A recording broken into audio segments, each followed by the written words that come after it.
السلام عليكم. بسم الله الرحمن الرحيم. والصلاة والسلام على سيدنا محمد وعلى آله وأصحابه أجمعين. Today we will discuss ayah number 101.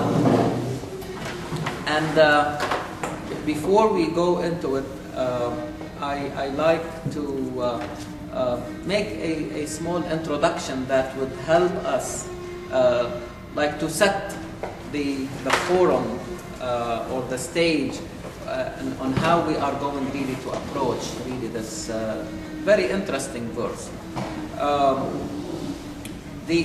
You have heard me all along saying that the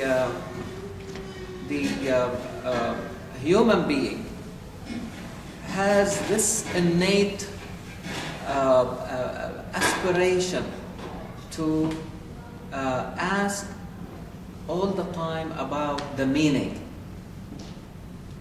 Or even if we do not verbalize that question, but we all the time are asking why. Why is this? Why is that? Okay. What direction I should give to a certain action? Okay. So no question that this is really innate in us. And Allah subhanahu wa ta'ala has given did not leave the human being without a reference to guide the humans, okay, in their actions, in their movement. So to give their movement or their actions the right direction, and also to have the right meaning of that action or that movement. Now, if you leave the human being alone, they will find for themselves something because this is innate. So they want to search for that meaning. And we have seen, and we have an anthropologist among us, he can tell us how the human societies, no matter how primitive they are, but they were also looking for something that will give to their actions a meaning. And so they will look at anything bigger than them, stronger than them, okay, or they see the value of something around them to the point that they may idolize that thing. For a simple thing, the Arabs, for example, in Arabia, they saw how the female camel was important to them. Okay, so at one point they worshipped the female camel. They saw how important in their oasis the palm tree, because this is really a source of subsistence. They basically idolized even the palm tree. They saw woman as a source of life, and some of their idols were really females, because this is really the source of life. So the same thing, they look in the universe and they saw the star, the moon, the sun, and they were taken by them. And so to the point that they basically worshipped them. And then, so in a way, like to feel that there is something higher than them, a supernatural thing, okay, controlling their life or giving them some type of direction or really meaning.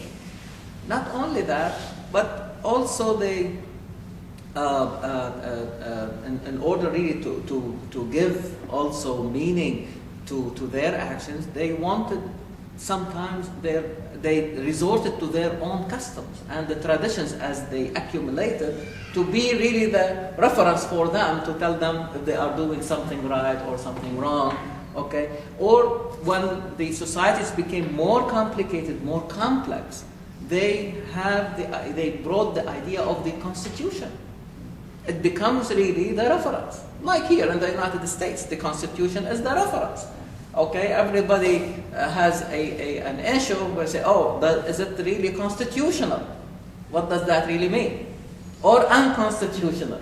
What does that really mean? It means if it goes along with the Constitution, it is okay. If it is unconstitutional, it is really withdrawn. Is that right? So no question that, and again, I am not in any way or shape undermining any, of these references, however they are customs, traditions, habits, constitution, all these, again, their importance stem from the fact that we need a reference in our own life to give us direction. And in the same way, revelation also became also a reference for humanity to give them this direction. Okay, if you go to the operating room, do you take the Quran to tell you, or the Bible to tell you how to do your surgery? No. But you have other references, okay, that are compatible with the action that you are really doing. But you have another reference to tell you how to respect your patient, how to be sympathetic, how to be empathetic, how to be respectful, how you see, compassionate, to give a direction and a meaning to your action. Okay? So this is where the other references come into the picture.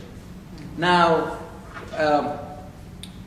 we have to say here that what makes revelation different from all others is that it is not coming from the human. Okay? It's coming from someone who definitely higher than the human and independent of. This independence is important because we have our own desires. It's not only our intellect. If it were only for our intellect, then things will be fine. But we are not only made up of intellectual faculties like reasoning and reflection and deliberation, but also we have our own desires. And so that may come into the picture and may make things for me better than things for you. But when I have a reference that is independent of us, it will treat us equally. No corruption. I'm sorry? No corruption. No corruption, because it is coming from above, but it is also, if I start really like to exploit it, it is also possible. Okay, but in theory at least, okay, that's what makes revelation, okay, in its pure form, okay, higher than really any other. Now, there are other things that humanity may resort to, okay, and this is where we want really to discuss this verse today. Because if you look at the verse before it that we discussed last time, what happened when Quran is, again, remember that Quran and all what we have been discussing in the previous weeks is telling us the experience of the followers of Musa alayhi salam, the children of Israel, over many really centuries. Okay, and now Muhammad sallallahu alaihi wasallam is bringing the new message. Okay, and he has to address them because they were part of the community or the society where he is basically relaying the message in Medina. And so Quran is saying, وَلَمَّا جَاءَهُمْ رَسُولٌ مِّنْ عِنْدِ اللَّهِ مُصَدِّقٌ لِمَا مَعَهُ. And when the Prophet, and here in reference to Muhammad sallallahu alaihi wasallam, authenticating and endorsing what they have received before, which is the Torah, okay? نَبَذَ فَرِيقٌ مِّنَ الَّذِينَ أُوتُوا الْكِتَابَ كِتَابَ اللَّهِ وَرَاءَ ظُهُورِهِمْ. So they rejected. The people of the book rejected the book, the new book. كَأَنَّهُمْ لَا يَعْلَمُونَ. As if they are ignorant. They behave like كَأَنَّهُمْ لَا يَعْلَمُونَ. Those who do not know, Quran sometimes use this to refer to the people in Mecca, because لَا يَعْلَمُونَ, because they have not received a message before, while the Jews had received a message, so they are familiar with a divine message. They are familiar what revelation means. Okay, so Quran as if saying, why you are behaving as if you have like these the people in Mecca and the rest of Arabia, as if you have not seen any book before. Why now you see it strange that there is a new message or a new revelation coming down from Allah, or a new messenger? Now, Quran, it's amazing how fair it is when it comes to dealing with the people of the book. And another place, in particular in Surah Al-Ma'idah, Quran is telling the people of the, if you do not want to accept Quran, at least follow what you have. You have Torah? Why do you are coming to me to judge in your disputes? وَكَيْفَ يُحَكِّمُونَكَ وَعِنْدَهُمُ التَّوْرَاةُ فِيهَا حُكْمُ اللَّهِ. And then it says, إِنَّا أَنزَلْنَا التَّوْرَاةَ فِيهَا هُدًى وَنُورٌ. These are divine messages. They are not any book. So it's important. But the point is, it is not the book for this new era. But if you don't want, at least follow the reference. Very important to have a reference in life.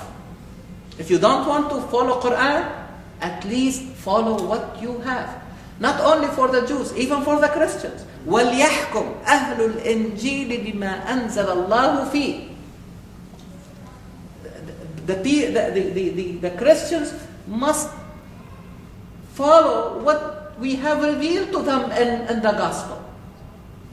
If you do not want to follow the book of this new era, okay, at least follow what you have. But what is Quran now addressing in this verse number 101? They did not rejected Quran, but they also rejected what they already have. How do we know? And again, it's not everybody, like a group of them.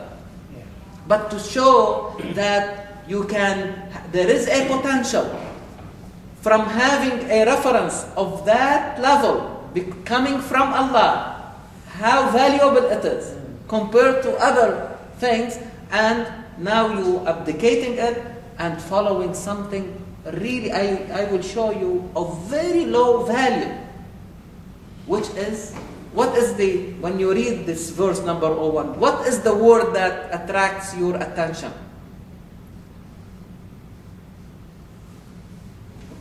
You need the Quran, because you have it. Okay. What is the word that comes out? من الذين أوتوا الكتاب كتاب الله. Yeah, the next one.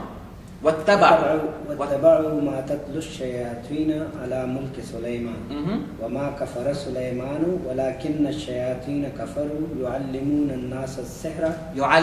الناس السحر. What is sihr? Magic.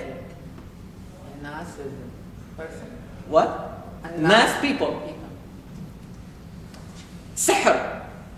Why people will resort to magic?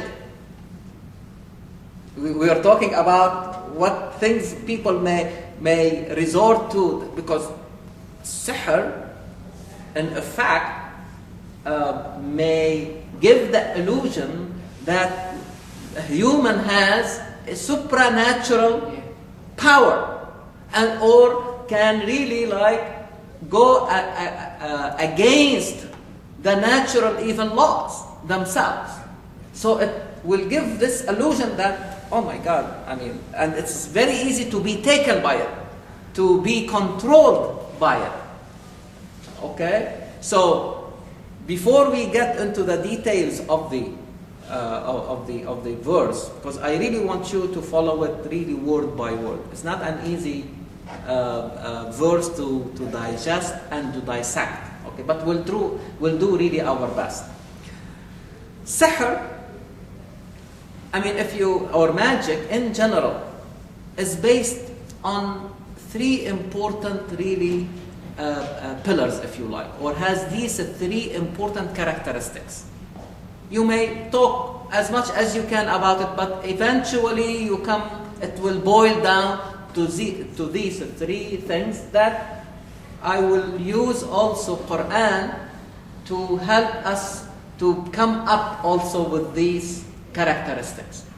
First of all, magicians rely on they understand the weak points in the people to whom they are really applying the magic or showing them a magic thing. Okay, so and Quran said it because Quran talks more about sihr in the days of Musa and the Pharaoh. Is that right? And so Quran said, "Saharu a'yun al-nasi wastarhabuhum." Like even their eyes were taken by that magic and brought fear in the hearts of the people. وَاسْتَرْهَبُوهُمْ. So, this is important feature of magic, that how it will affect the people who witness that act of magic. The second thing is the ability of the magician to take advantage of the characteristics of things, material, chemicals. And sometimes, because we don't know that this plus this gives you this, or change in the color or something, we may think that this is really a magic, but it is really just a chemical reaction. And Quran would say, إِنَّمَا صَنَعُوا كَيْدُ سَاحِرٍ.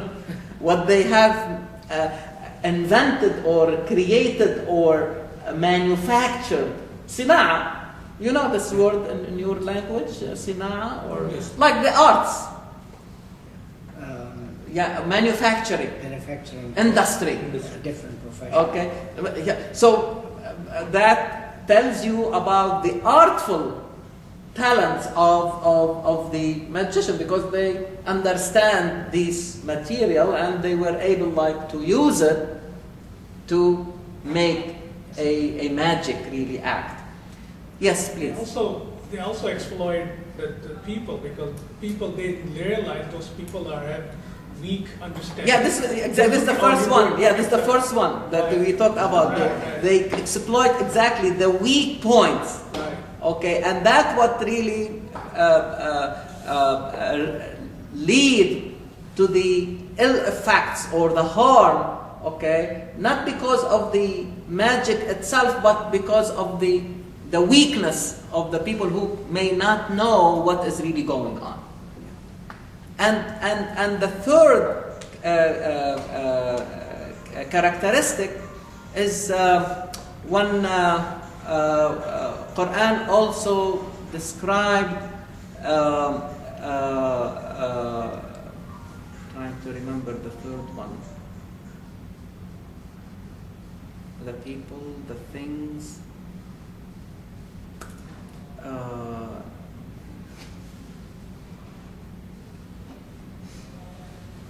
You come to it later.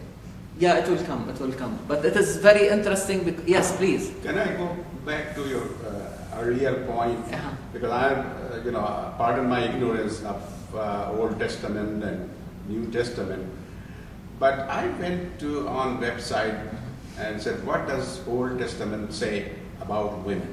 Mm-hmm. And I found atrocious statements which will never be accepted in the 20th, 21st century about women, Mm-hmm. the views that express.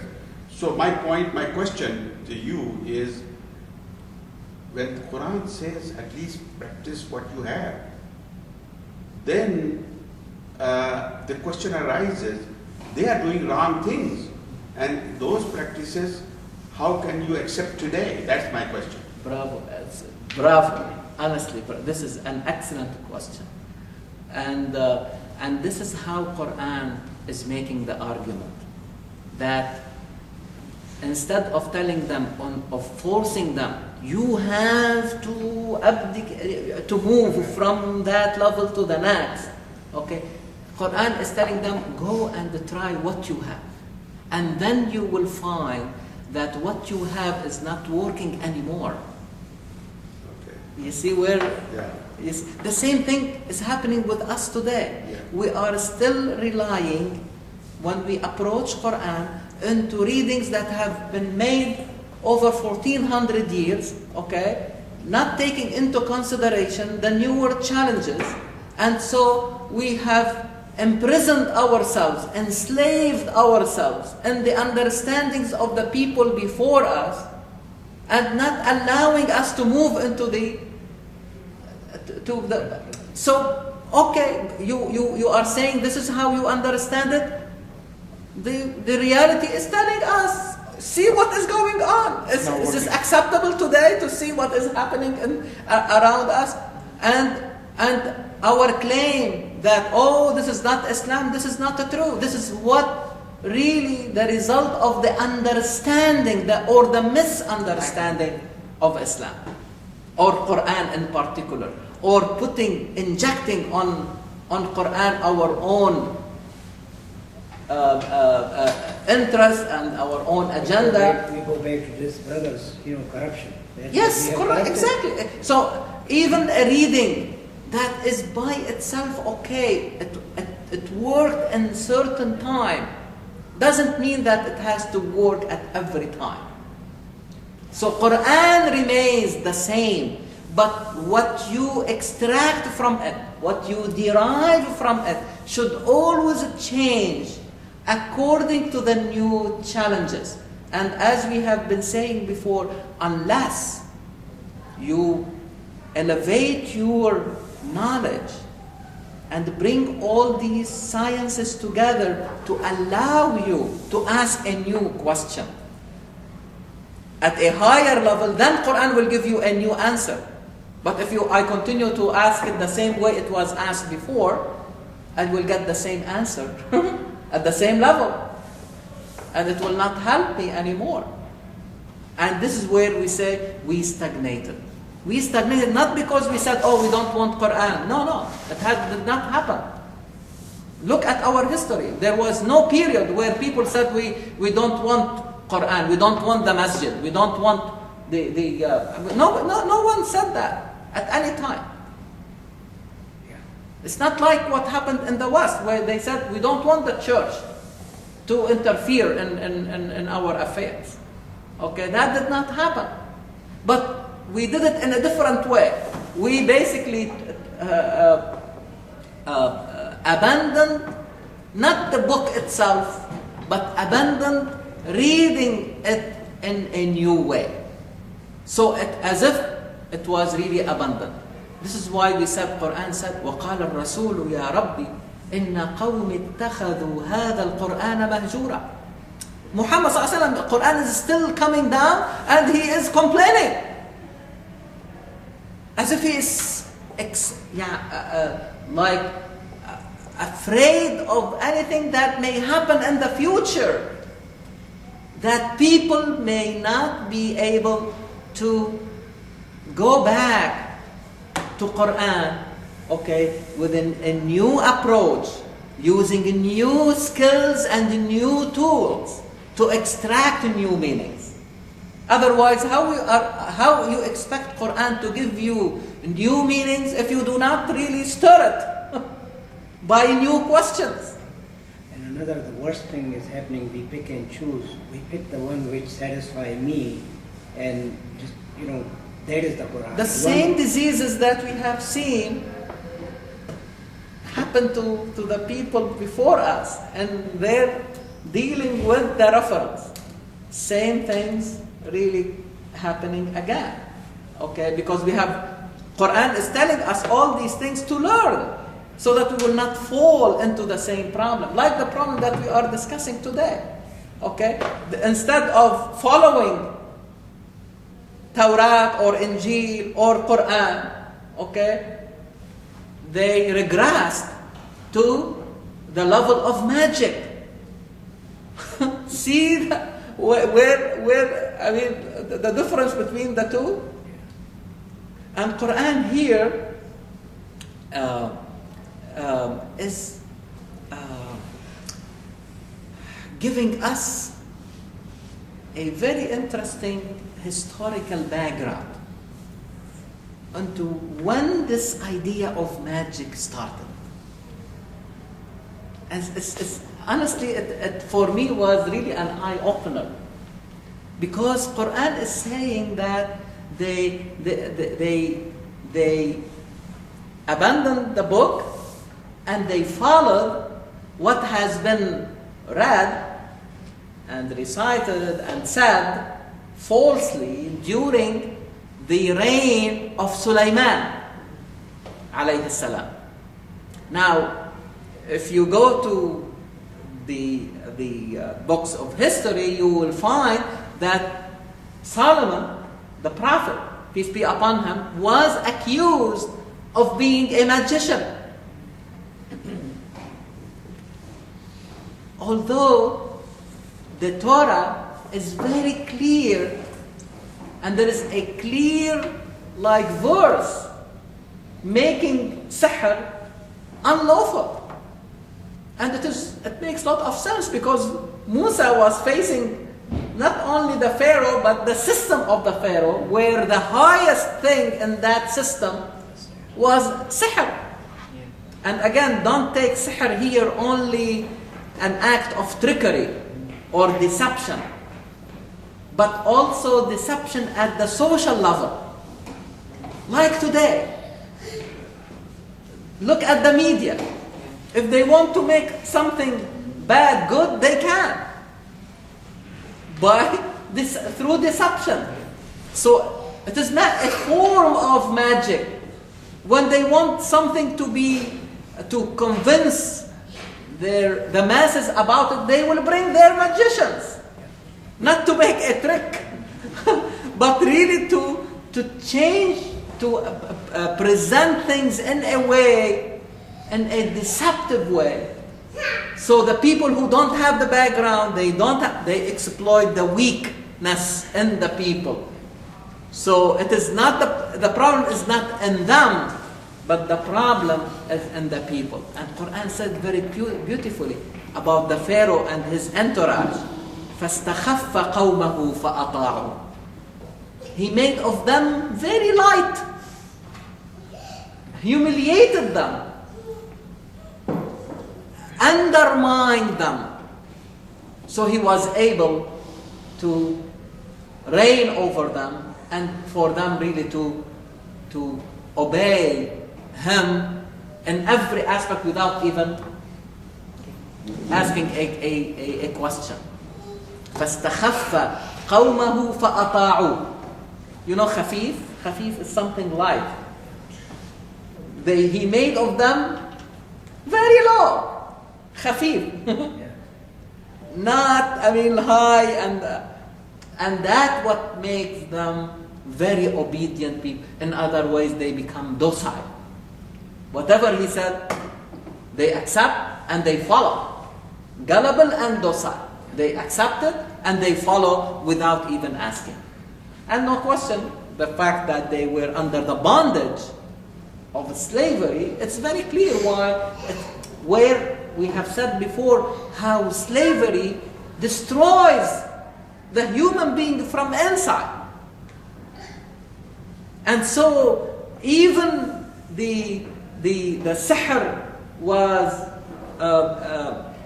of the magicians of the Pharaoh was refuted by Musa alayhi salam, and to the point that the magicians themselves saw in Musa a higher, or what Musa brought, something higher than their magic. It is very interesting. How do you interpret, how can you explain that these magicians who have lived all their life experimenting and working on, because it has reached this highest level, in that system. But no question, it tells you the fact that they accepted the message of Musa, it didn't happen just because they saw it on that day, but they were also looking for something higher. The moment they saw something, a glimpse from Musa, they immediately abandoned the magic and accepted the message of Musa. Are you following me? Yeah. You see, everything you reach it, you realize it, it becomes also a prism. For the magicians, they were asking themselves, there should be something bigger than this. Okay, we have been doing it, we have mastered it, but what is next?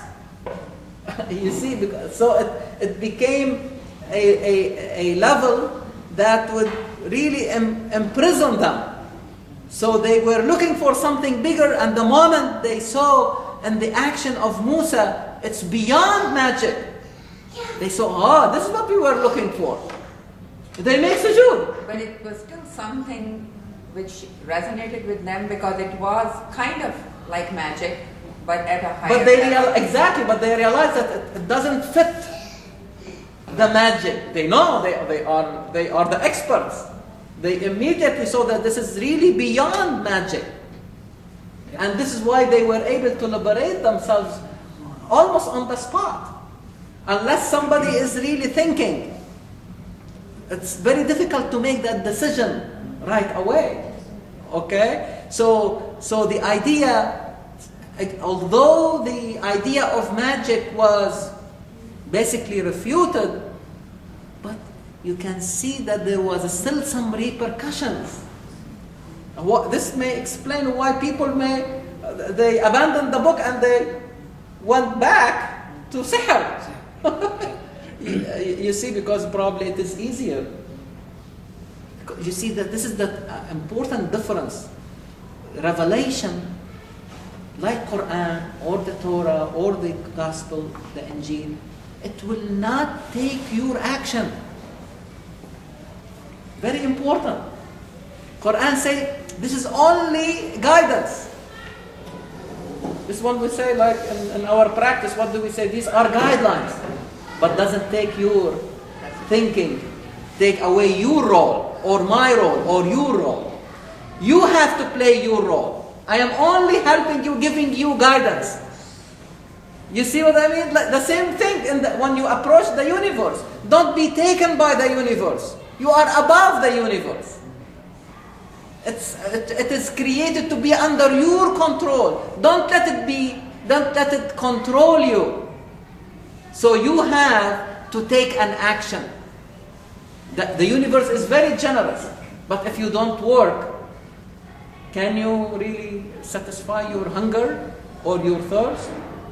You have to extend your arm into it and work and take a lot of actions in order really to satisfy the simplest desires in you and me.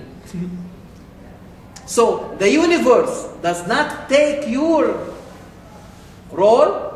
The revelation also does not take your role. You have to play your role. In terms of action, you will be guided by the universe, and for the direction of your action, you will be guided by the revelation. Take sihr, it will give you an illusion. Everything is simple. You see what I mean? No responsibility, okay, in terms like I am responsible to make a change. In fact, Quran will say us any change that will come out from magic is only to harm, not to give any benefit. But they did not only follow what has been practiced in terms of magic in the days of Sulaiman alayhi salam, but Quran mentioned 2 kings, the names of 2 kings. وَمَا أُنزِلَ عَلَى الْمَلَكَيْنِ بِبَابِلَ هَارُوتَ وَمَارُوتَ.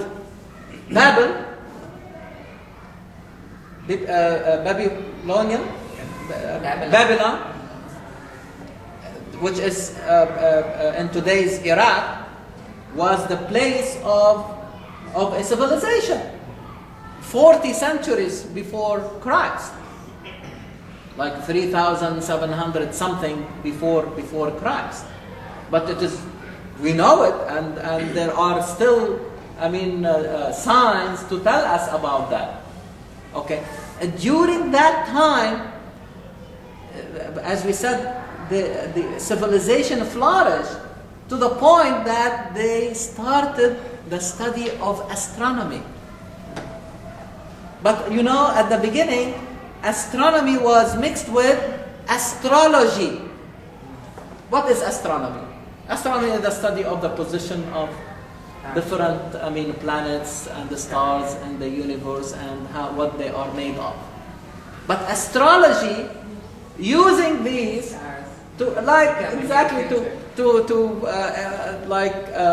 predict the future and what is the fortune and the fate of you see. So they the same thing. Magic was very also connected with medicine. Only lately medicine was really freed from all these talismans and magic and all these things. I want to go back to this point, magic. What is the difference between science and magic? There is one common element between the two. And that common element is both are seeking cause and effect relationship. Mm-hmm. But in science, we emphasize if you cannot verify it, then it is false. Mm-hmm. Verification is a very, very important. Yes, to become reproducible. In magic also there is a cause and effect relationship. If I touch this sick person, and he'll be healed. Now this cannot be verified by scientific means, you see. So magic and science, your example that you just gave about astrology is based on the same principle. Yes. You are a Gemini, this will happen to you today. Now this cannot be verified. There is no way to verify it. That's where it is false. Magic is false. Always false. Yes, exactly. And again, we should not call it, this is very good because unfortunately, when it comes to translation, when, for example, even in the regular books, they mention the word ilm, okay? Or here, يُعَلِّمُونَ النَّاسَ السِّحْرَ, doesn't mean science. We should not translate that word directly into science. It should be translated into knowledge, but has not risen up to become a science. Because really, science, even for today, the way they define science, it's not a compendium of knowledge, but when this knowledge is capable of answering related or interrelated questions. Take sociology, for example. When it started to be a science, when Durkheim was able to bring data and to verify or to answer questions in a quantifiable way, and in that way they were able now to ask several questions, more questions, and using that science to help them to answer these questions. You see what I mean? So it applies to all other sciences. Okay. So thank you for mentioning this, because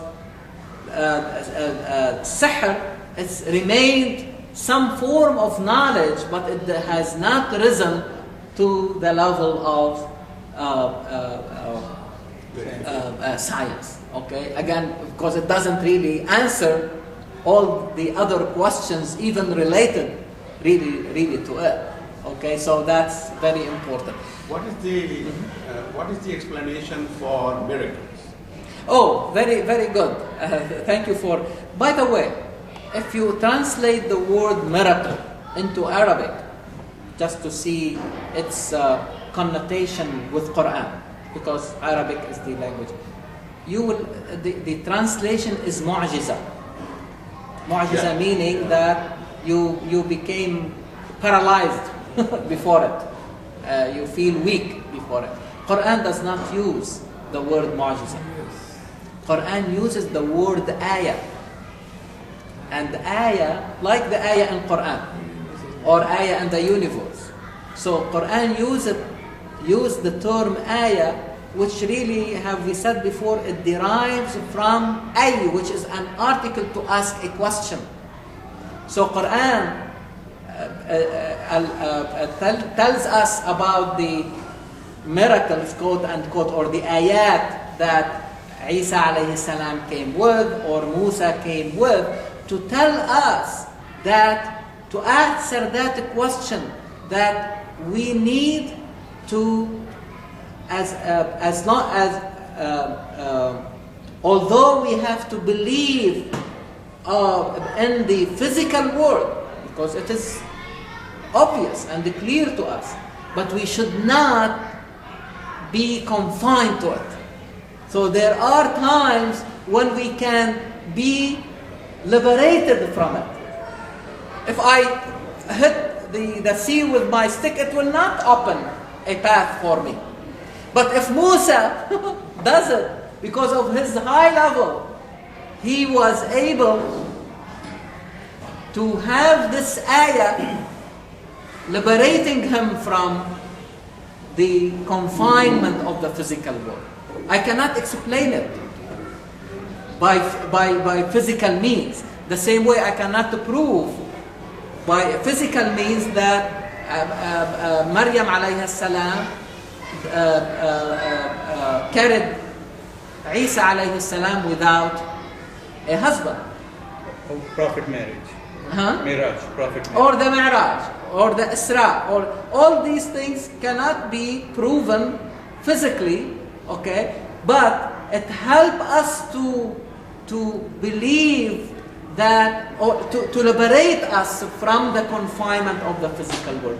As if it's telling us there is something beyond, and the human being has the capacity, has the potential, okay, of going above. So in other words, the universe becomes under your control. So Musa will hit the sea, and the sea will respond. It will not respond, unfortunately, to me. I wish. You never know. You see what I mean? So the idea is, the more we get closer to Allah, so the ayah, or what you call miracle, is a reflection of the status of the individual who experienced that miracle. Or that. So in modern science, sometimes we talk about miracles. Like in cancer, some patients do experience remission. Okay, and we cannot explain what causes that remission. The cause and effect relationship. Yeah, in that situation, the fact that we do not know, okay, does not mean that there is no Cause and effect. Yeah. This is one Exactly, possibility. Exactly. But again, I cannot prove it. Yeah. You see, you may be right. There may be something beyond our physical means. Yeah. But this is where the freedom of the human being comes. When we talk about the freedom, it's not libertarianism. No, it is really how to free yourself from things that come between us and Allah. The more we free ourselves, we are getting closer to Him, and then as a result, the human being may become above the physical and natural, if you like, laws. Okay, and this is how then I can explain even the idea of a prophecy. I cannot prove by physical means that Muhammad or Isa or Musa or Ibrahim alayhi salam received the revelation. How can I mean, is there a fossil that tells me that this happened? There is nothing like that. But when a phenomenon of that nature recurs, or such experiences we read about in the history, forget about religion. Forget about us as Muslims. Okay, take somebody who is just an investigator, trying to understand what happens. And I have one person in mind, and you are familiar with him, Max Weber. Max Weber became an expert in the sociology of religion. Because every time you bring the idea of religion, you say, no, we are talking science here, don't bring religion. Why he was able to make it part of science, of the science of sociology? Because he said, look at these experiences that we read about in history. They are very similar. When they recurred, it became a phenomenon. I cannot deny it. It has nothing to do whether he believes or does not believe. This is a different question. That does not mean that he has to believe in that. But he cannot deny them. Gravity. Till today. Is there a proof for the presence of gravitational forces? There is no proof. Physical proof. But if you don't believe me that there is gravity, go to the roof and throw yourself. Then you will believe that there is something called gravity. So it is there. But why they consider it till today a scientific thing? Because there is no one so far has come and said that I can prove that these forces are not present. As long as there is nobody to refute it, it remains scientific. And so we can apply the same thing. Yes, I cannot prove it, but come and refute it. How can you explain all these experiences through history? If you don't want to go back, at least go from the time of Musa. There is something called Torah that has lived till today. There is something called the Gospel, the New Testament or the Injil, and there is Quran.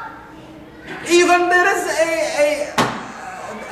a grave for Muhammad sallallahu alayhi wa sallam. You cannot deny it.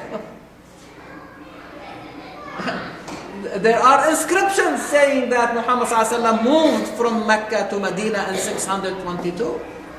So you cannot deny that there was a personality called Muhammad appeared at that day, and there is a grave for him. And his experience was not different from the experience of Isa and Musa and the people before him. And this is how Quran said it. قُلْ مَا كُنْتُ بِدْعًا مِنَ الرُّسُلِ. O Muhammad, say, I am not bringing you a new experience. I am not the first one to claim that I am a prophet. A lot of people before me did that. That is enough. It's like you live this life. Okay? By itself is a proof for another life. Yes, I cannot prove that there is a day of a judgment by physical means, but the fact that I live this life, I cannot deny it. Do you deny that there is a life today? So what is the problem that there is another life? If I am experiencing this life, how come I deny? Yes, I cannot prove it, but I cannot deny it. I cannot bring a proof that it will not happen, because I already experienced a life today. You see where is the and this is why Quran all the time, how the people in Arabia who have very low level of abstraction were able to believe in the day of a judgment. Because look at the arguments in Quran. Everything he mentioned, he will say, look at what you do here.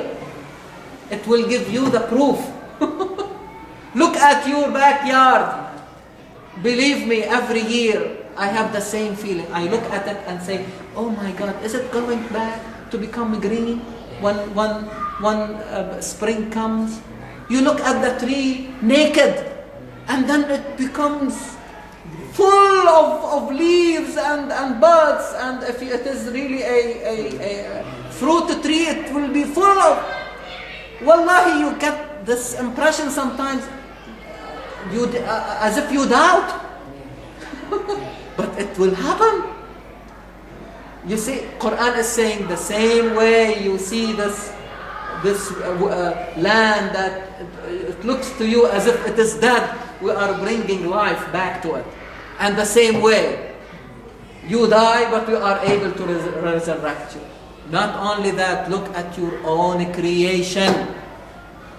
This computer that you have, this camera, was it there at one time? Probably, forget about the camera. But the computers, how old are the computers?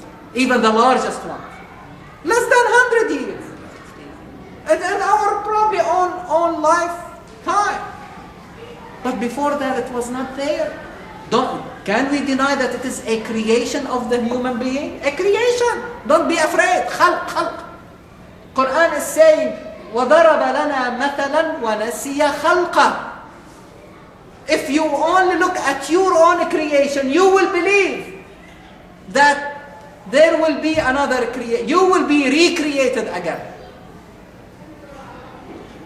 You see, because ask yourself, have you seen anybody creating something for nothing? Or there is an objective always? Answer me. You have a phone, an iPhone, is that right? Okay. Do you think that this guy who created it had no objective in mind when he created it? So you look at all this thing around you and you can prove to me that it is there for no reason, for no objective. You see how this word helps us to believe in this next word. Let me just say a few words before we start. That Quran, read with me. This is very interesting. The verse said, وَمَا أُنزِلَ عَلَى الْمَلَكَيْنِ بِبَابِلَ هَارُوتَ وَمَارُوتَ. Harut and Marut, Mardach and Haruka, they were two kings, okay, that appeared, as we said, 40 centuries in Babylon, okay. And at that time, so you can date when astrology started. And the word وَمَا أُنزِلَ عَلَى الْمَلَكَيْنِ, it means when the idea of magic entered into the life. And if you look in history, you find that magic started there when, as we said, they mixed astrology with astronomy. So the word unzila does not only mean that something coming from of down. So Quran unzila, to enter into the life of the human beings. Quran talked about iron that has come down, unzila. But it means this is the time when iron entered into the life of human beings. So you can date it. And possibly in the days of Dawood alayhi salam. وَأَلَنَّا لَهُ الْحَدِيدِ. Now, so it was there, but it took time. But what is interesting about animals, when they become domesticated, 10,000 years ago, Quran said, وَأَنزَلَ الْأَنْعَامِ وَأَنزَلْنَا مِنَ الْأَنْعَامِ ثَمَانِيَةً. So the animals came down from above, like, no. When did they enter into our life? Became part of our life. When they were in the wild, they were not part of our life. We have to go after them, to kill them. But then we were able, as humans, to domesticate the animals. So, unzila. See, very beautiful word, okay? When something has become part of the life. So astrology became part of the human experience. We can date it with Harut and Marut, 40 centuries before Christ. It's very beautiful. Okay, Quran helping us also today. Remember, I told you one time that you can make a timeline when things became like landmarks. This we can say, this is the era of iron. This is the era of astrology. This is the This is the era when Quran. Well, this is the era when Torah became part of the human experience. So you can, but at the same time, my wish, my dream is to make a timeline for thought. When these important thoughts became part of the human history. And so it will help us today to say, no, this is not new. Okay? Killing one human being as if you have killed all of humanity, this did not come with Quran. Although Quran said it, but it came 3,000 years before, in the days of Musa alayhi salam. من أجل ذلك كتبنا على بني إسرائيل أنه من قتل نفسا بغير نفس أو فساد في الأرض فكأنما قتل الناس جميعا. You can date it to that time as a thought, as an idea that became part of the human life. Yes, there is a chance and the potential, unfortunately, to abdicate these or to regress beyond or below these ideas. The same way Quran is telling us there is a chance to leave a revelation that has a very high value and go down to something of low value like sihr, like magic.